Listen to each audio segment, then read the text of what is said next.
Another week and another rumor, and this time the rumor is coming from the Microsoft camp regarding the Xbox Scorpio. Now, just quickly before we jump into the video, this news is a few days old now, and I wanted to get it out a little bit earlier, but I've had a little bit of content constipation. Yeah, I kind of regret my choice of words there, but let's dive into the video now.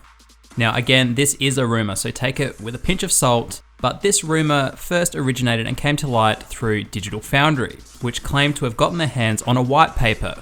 Now, for those of you who aren't sure what a white paper is, essentially it's a document, which obviously was a Microsoft document, which had details regarding the Xbox Scorpio's specifications. And all we really knew about the Xbox Scorpio was that it was apparently going to be sporting 6 teraflops of compute power.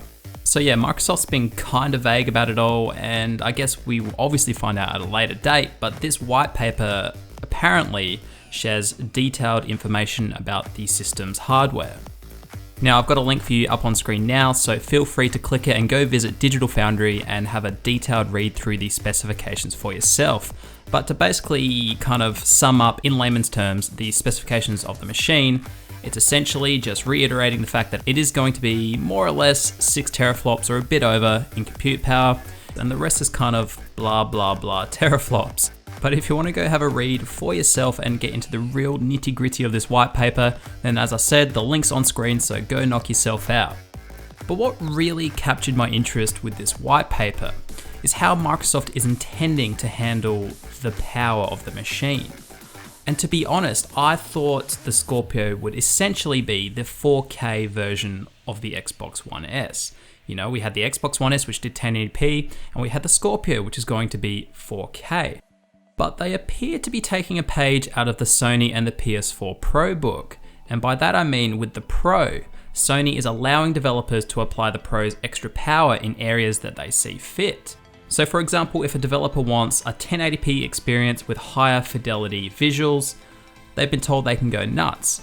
However, if a developer wants a 4K experience and maybe dial back the frames per second to 30 rather than a 1080p 60 frames per second experience, then they can. It's up to the developer. So Sony really have given the options and the power to the developers to do what they want with the extra power of the Pro. Now for me, and personally, it's a massive plus and a tick in my book, because I haven't got a 4K TV, and even if I did, I'd still like the option to play the games the way I want to play them. Sometimes I might want a 4K experience, sometimes I might want a 1080p experience, or sometimes I might want to dabble in both, just to experience the game with the higher fidelity graphics in 1080p, or the cutting edge clarity of 4K. And obviously it really tickles my fancy that Microsoft could be taking a similar approach with the Scorpio.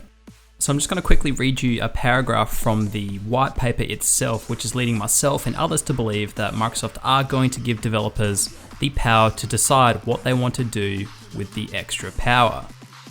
We acknowledge that developers may not wish to spend all of the additional GPU resources of the Project Scorpio on resolution, and this is not mandated. To make the best games possible, developers will inevitably spend GPU resources on other quality improvements such as higher fidelity shadows, reflections, textures, filtering, and lower draw distances. Another option developers might consider is frame rate upscaling, running graphics at 60Hz, but the CPU at 30Hz and interpolating animation.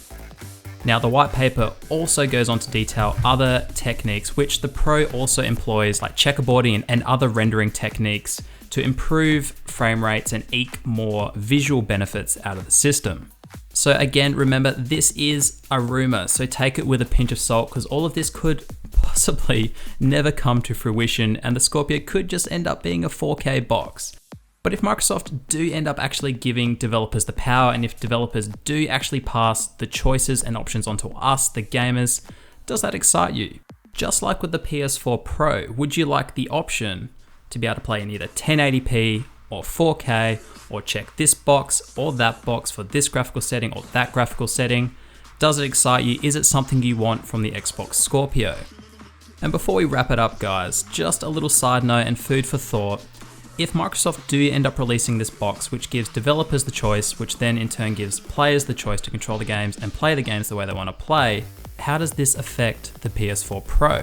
Because in my opinion, these options and choices that Sony with the Pro passed on to the players was kind of their edge on the market, and could have potentially still been their edge if the Scorpio releases as just a 4K box.